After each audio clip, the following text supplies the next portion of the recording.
yeah, let's maybe introduce ourselves super quickly because there is no need to introduce ourselves because we're all famous. And I want to get to the meat and core of this conversation. And I want to, after we introduce ourselves, talk a little bit more about your experience, basically founding or like heading an ecosystem or a DePIN ecosystem. And yeah, and okay, we'll get to it in a second. Let's just introduce ourselves and then we get rolling. So Matthew, maybe we start with you.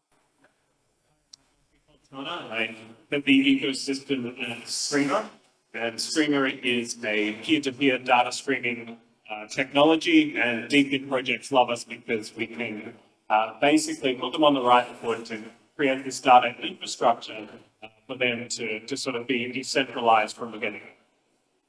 Awesome, thanks guys. So as I was saying earlier, we have 3 founders and a head of ecosystem, and then these guys basically have end user facing DePIN projects, and then these guys provide infrastructure. So the first thing that I want to ask from you guys' experience, because when you guys think about it, building a DePIN application is a little bit of a complex task. You know, you guys have devices, there is business logic involved, there is token economy involved. So you need a team of people that have many different skills, and there are many different things that you need to consider.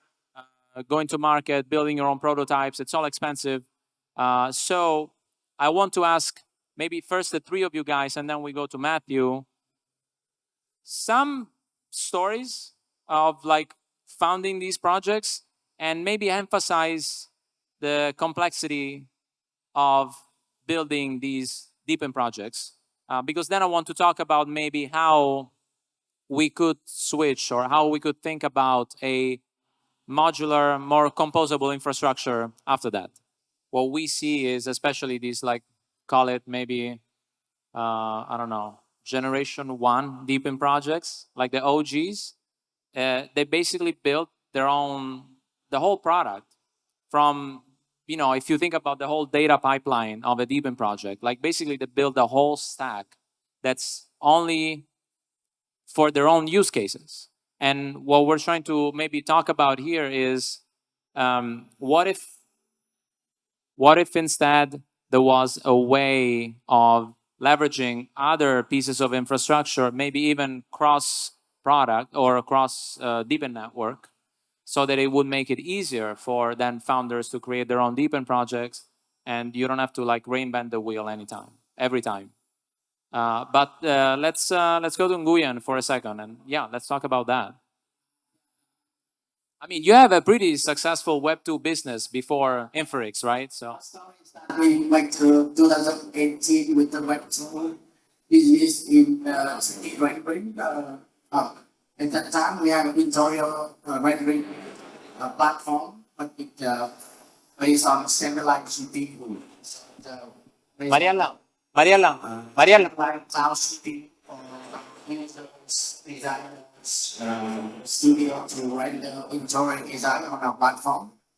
And last year, in this town, with our co-founder also decided to decentralize the GP. We saw that our designer also have a good GPU when we can leverage the GPU resource from the designer, from the studio. So we created a decentralized network of GPU. And we released an MVP on September, and we saw, wow, the users, the studio, the game designers, they can render 3D video very fast and cheaply. Because we use the blockchain to crowdsource the unused GPU. And however, when we thinking about grow the Web3 project, we need to find a platform that help us to grow. That platform will have ecosystem. To support not only that also in terms of the funding, community, but also have the SDK and infra to support us. and the story going with IoTeX and really supported at that time. And that's really that's we saw that in the DePIN environment, we need a mature platform that support us. That's how that's we work today. Yeah, thanks for the shout out. And let's go to Matthew now, because let's say your point of view is a little bit different, like you're not end user facing, but you're providing infrastructure. So you are one of the pieces of infrastructure that some of these guys use for connectivity, yet you're a DePIN project yourself, because then you also incentivize people to run nodes in your network. So your position is a little bit unique in a way. Yeah. So Streamr kind of blurs the line between maybe a DePIN project and maybe a virtual pin. I don't know what the term is there exactly, but basically we find our identity by supporting other crypto projects in the DePIN space. Two main trends that I see that is unique to DePIN is firstly is that infrastructure is working with other infrastructure in this space. So this is, I think, something quite unique. So Streamr is working with Logstore and Quill, for example.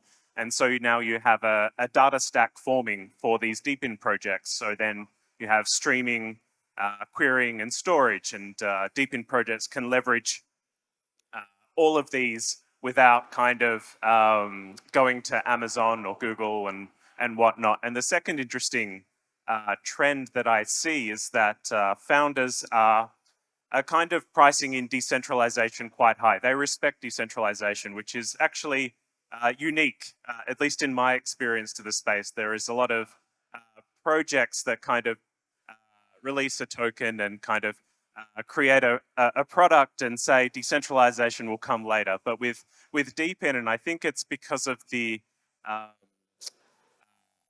more engineering focused founding teams, they really care about decentralization. So this is honey to our ears as a decentralized provider. And yeah, that's why kind of Streamr is sort of relevant in the DePIN circles all of a sudden. Mike, you wanted to add something?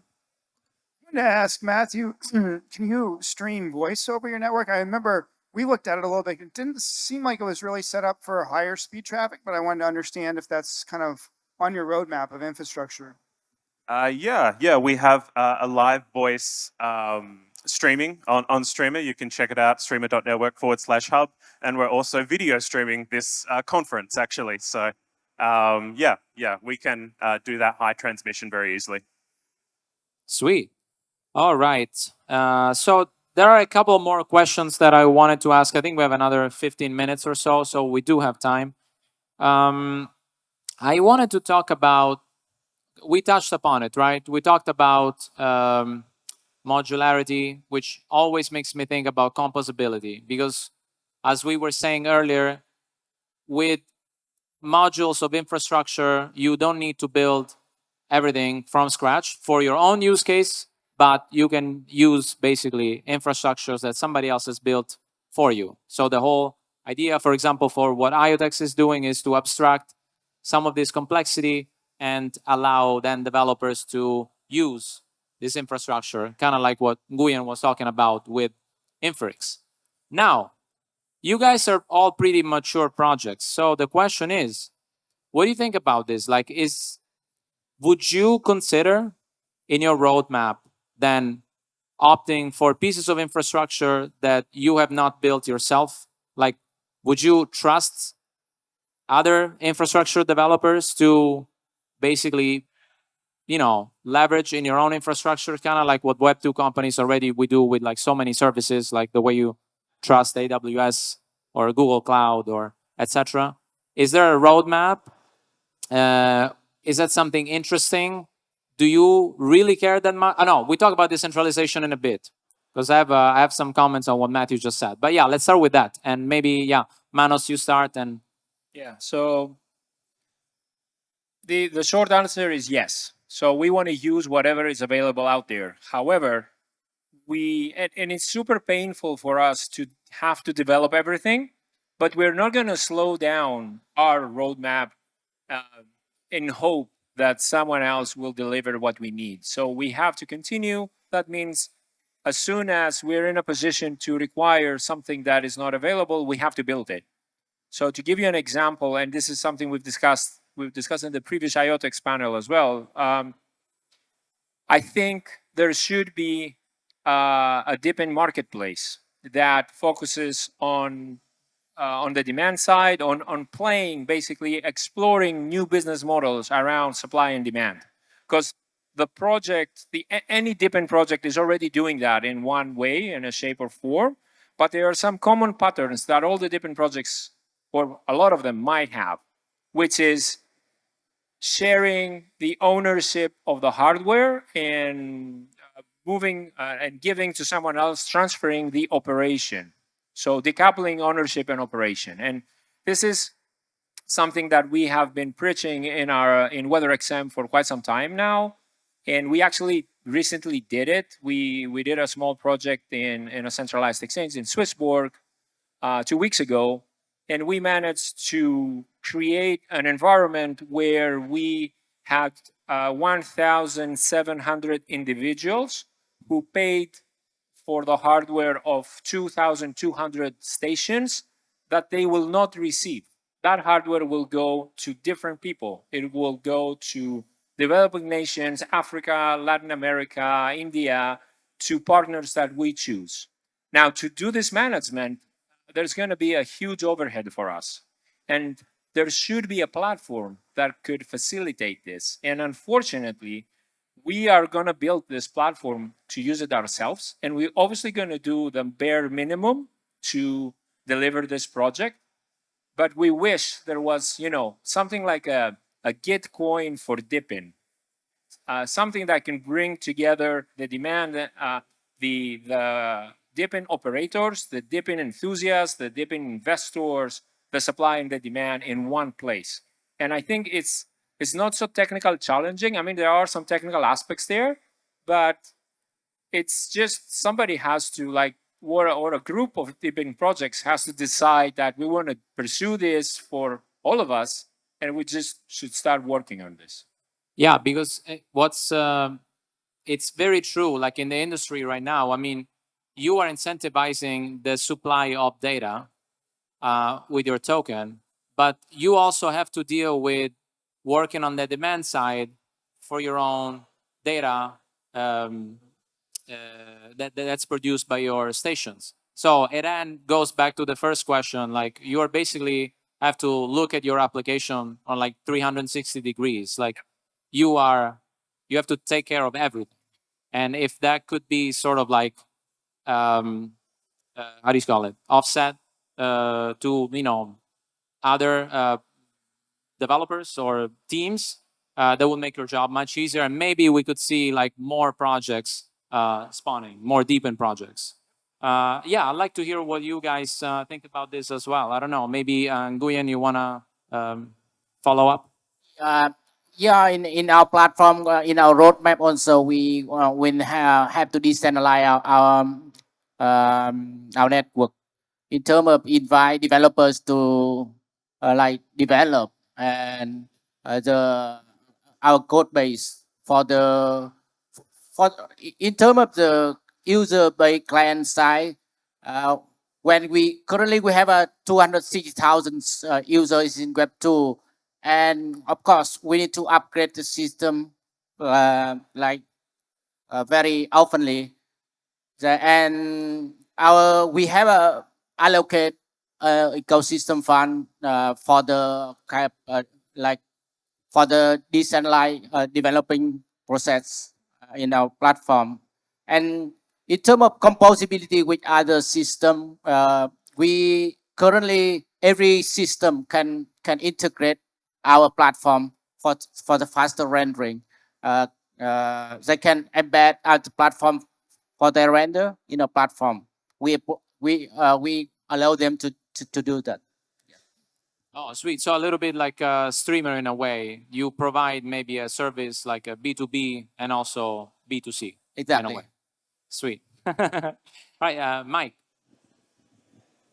I think the question was sort of, to what degree do you want to use other composable blockchain services? And I think on Manolis gave an example on using it on the supply side, which I think is super interesting because the supply side is already crypto native. So that's very easy to, it's a low risk and high reward to do that.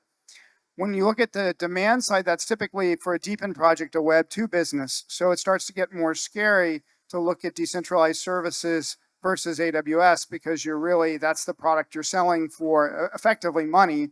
And if anything goes wrong, and things do sometimes go wrong in decentralized projects, it's going to directly impact your reputation. Exactly. So we do tread more cautiously on that, but I think at the same time, it's a big opportunity to improve the protocol. It's a big opportunity to improve the censorship resistance, which is a real thing. I think everybody has been censored in one way or another by a Web 2 company, whether it's your email being blocked or whatever. I mean, censorship is actually very common in Web 2 to the payments. It's crazy how common it is. So that is a very strong point to work with other Web 3 projects to build the entire end-to-end solution to be completely decentralized. Yeah, totally agree. And now that we go to Matthew, since you do provide infrastructure, how do you see projects responding to what basically Mike just said? Like, I mean, you guys have been around for a while. You're an OG, so I think people trust you. But how do you go about that? Yeah, it's like honey to our ears, basically. For a long time, projects or like the broader crypto space has sort of been rate limited on the application layer. Years back we were talking about decentralized Airbnb, decentralized Uber. Those never really took off, and there's kind of been this void. And I think that DePIN is filling that void very well. And if you look at all the possible projects that could be DePINs in the world, if you think of all of kind of Web 2 or the meat space, there is so much room to grow. And so for Streamr, yeah, like you say, we've been building since 2017, before DePIN had a name. And now we are seeing sort of this protocol market fit where the technology is very relevant. So I think earlier on, we had this kind of data marketplace. It wasn't quite as described for DePIN, but quite similar. But yeah, very, very easy to say it was far too early. But now with the DePIN kind of narrative taking over, yeah, the timing couldn't be better for projects to really adopt the decentralized ethos, and that's exactly what we're seeing. Yeah, and I like what you guys are doing. And I mean, the whole idea even for IoTeX modular infrastructure is you should be able to like plug and play, kind of like when you go to a restaurant and then take care of maybe of the other components in-house. And then whatever, for example, us as IoTeX, we don't build in-house, then we also leverage other infrastructure providers like Streamr, for example. Which brings me to the last 5 minutes of our panel, which is maybe my favorite question. Have you guys heard of CPIN? Actually, Aaron, the other day, it was sharing this post and somebody was mentioning this CPIN concept. So it's basically centralized physical infrastructure networks. And it's a provocation because at the end of the day, when you think about it, maybe a lot of the projects that we see at the moment, which by the way is not a way to criticize because we're still pretty early, but you basically see that the physical infrastructure itself is decentralized, the token economy is decentralized, but then everything else is sort of like built in-house in this like cloud-based centralized systems. So since the whole point of like IoTeX infrastructure, for example, is to be able to allow projects to decentralize their stack, I want to ask you guys your honest opinion on, is decentralization, like Matthew was saying, really important to you to the point that you would prioritize it? Or as founders, and then also, do you think that you have other priorities that maybe are more pressing than decentralizing your whole stack? And which also connects me to what, Mike, you were saying about creating a censorship system. So let's maybe like tie that together, and yeah, let's spend the next 5 minutes talking about this. Yeah, so priority number one for most DePINs, besides growing supply, is to grow the demand revenue. And I think if there's been a consistent knock on DePIN projects, it's been that there's not enough demand-sized revenue. So we do prioritize that first. And sometimes that means making choices that are more centralized than we would like. But our second highest priority is full decentralization, at least for GEODNET. We see that as really critical because we do see censorship in more and more things. And we think high accuracy location services could be censored in the future, even though they're not really censored in the majority of locations today. So it's very high up on the list of things to do. Also, from a regulatory point of view, full decentralization is vastly superior to any sort of hybrid model. So both of those are massive incentives to decentralize, but still revenue at the end of the day, I think trumps everything. Sweet. So we are in a hybrid situation, and I wish we could like decentralize everything, but it was already quite difficult to ship the products that we have shipped and the features that we have shipped. So that's always the battle there that I see. So we have prioritized some stuff. So for example, the reward mechanism that we have, we believe there should be maximum transparency there, and that part is decentralized. When we started the project back in 2019, even a very, very early implementations of the infrastructure, we were more censorship resilient then than we are today. We started with this romantic vision that we are building a superstructure and everything will be autonomous, and if the development team dies, the system will continue. And today, half of our infrastructure is in Amazon, so we lost that. But we will change this. It's just, it takes time. It's not easy. Yeah, and I mean, when you think about it, I don't think there is any ZK system right now that could handle the amount of computation that you guys do to determine maybe some details about the weather data that the water stations provide. So yeah, maybe some of the tech is not even there yet, or maybe you have to use some sort of like other solution that is maybe not as immediate. Sweet. All right, let's hear from Nguyen and then from Matthew, and then we'll close this up. Our rendering business, for the client side, they don't care about our system is decentralized or centralized. What they care about is the price. Price they have to pay for the rendering and the time. They want a cheaper price and faster. On a computer, in single computer, now they can use our system to render 3D video in only 30 or 30 minutes or 1 hour instead of like 10 hours or 15 hours to render 3D videos, because thanks to our decentralized platform. Why we have to put the decentralization first? Because it will help us to crowdsource the unused GPU. The GPU provider will want to join our network because we focus on DePIN verification and decentralization. If we are centralized, then like GPU provider, supply side, they may think that we can exploit the system. And to make sure that that the verification must always be equally, we put on an algorithm called active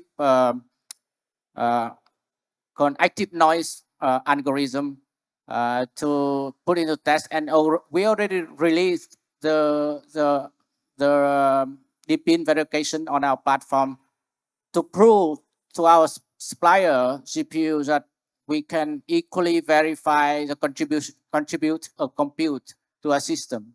So to us, decentralization is everything. That's why we start this business. Yeah, thank you. And Matthew. Oh yeah, I mean, I think I've said it, that decentralization is the hill that we'll die on. Yeah, but it is our role as well to make it like not a poison pill for projects as well. We want to make it as easy as possible to use the tech, and it should be cheaper and at least as fast as the centralized tech as well. Yeah, I agree. And I think it's one of the coolest things that we're seeing with DePIN. I mean, at the end of the day, like Nguyen was saying, or like you just said, the user wants maybe a better product at a cheaper price.